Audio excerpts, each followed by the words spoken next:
Praise the lord. ప్రతిరోజు అనుదిన వాక్యం ద్వారా మీరెంతగానో బలపడుతున్నారని నేను ఆశిస్తున్నాను.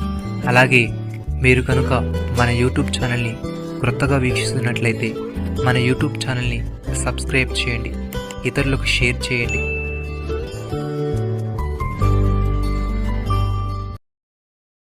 నిన్ను రక్షించుటకు నేను నీకు తోడై ఉన్నాను. నిన్ను చెదరగొట్టిన జనములన్నిటినీ నేను సమూల నాశనము చేసేదని గాని నేను సమూల నాశనము చేయను.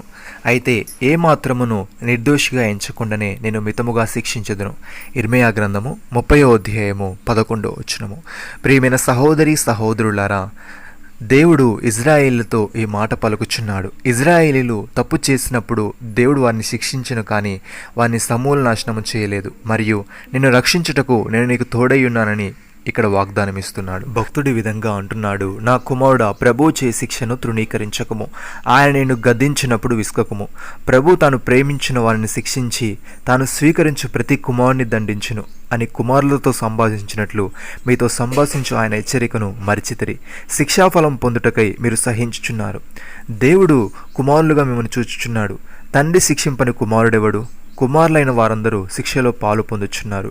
మీరు పొందనీడలా దుర్బీజులే కానీ కుమారులు కారు. మరియు శరీర సంబంధులైన తండ్రులు మనకు శిక్షకులై ఉండిరి, వారి యందు భయభక్తులు కలిగి ఉంటిమి. అట్లయితే ఆత్మలకు తండ్రి అయిన వానికి మరి ఎక్కువగా లోబడి బ్రతకవలని కదా. వారు కొన్ని దినముల మటుకే తమకిష్టం వచ్చినట్టు మనల్ని శిక్షించరు, కానీ మనం తన పరిశుద్ధతలో పాలు పొందవలనని మన మేలు కొరకే ఆయన శిక్షించుచున్నాడు. సహోదరి సహోదరులారా, దేవుడు గద్దించు మనుష్యుడు ధన్యుడు. కాబట్టి సర్వశక్తులకు దేవుని శిక్షను తృణీకరించకము. ఆయన గాయపరిచి గాయమును కట్టును, ఆయన గాయము చేయును, ఆయన చేతులే స్వస్థపరచును. 6 బాధల నుండి ఆయన నిన్ను విడిపించును.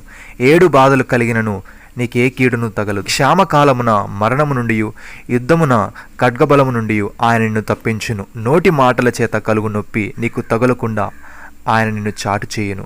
ప్రళయము వచ్చినను నీవు దానికి భయపడవు.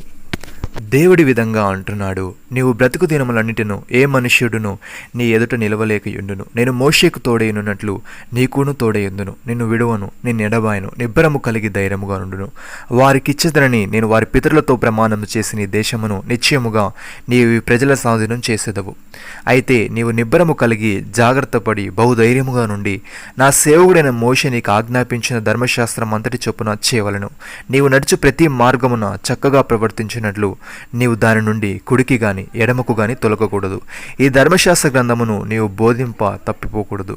దానిలో వ్రాయబడిన వాటన్నిటి ప్రకారము చేయుటకు నీవు జాగ్రత్త పడినట్లు దివారాత్రము దాన్ని ధ్యానించినడలా నీ మార్గమును వర్ధిల్ల చేసుకొని చక్కగా ప్రవర్తించదవు. నేను నీకు ఆజ్ఞాపించుచున్నాను కదా, నిబ్బరము కలిగి ధైర్యముగా నుండుము, దిగులు పడకము, జడియకము.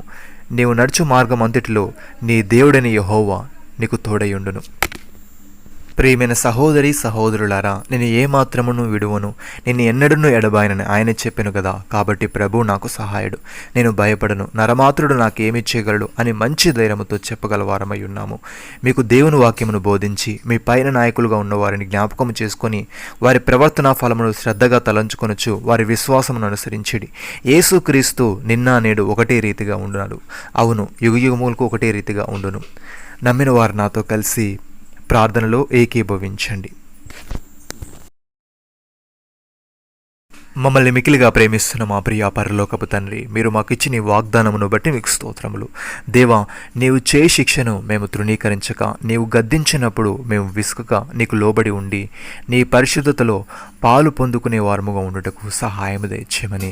నేను ఏమాత్రమును విడువను, నిన్ను ఎన్నడను ఎడబాయను అని నీవు చెప్పావు గనుక ప్రభు నాకు సహాయుడు, నేను భయపడను, నరమాత్రుడు నాకు ఏమి చేయగలను మంచి ధైర్యముతో చెప్పగలవారమై ఉండటకు కృప చూపమని మీరు మాకు ఇచ్చిన నీ గొప్ప రక్షణ భాగ్యమును బట్టి మీకు వందనాలు చెల్లిస్తూ ప్రభు అయిన యేసుక్రీస్తు నామములో ప్రార్థిస్తున్నాము తండ్రి.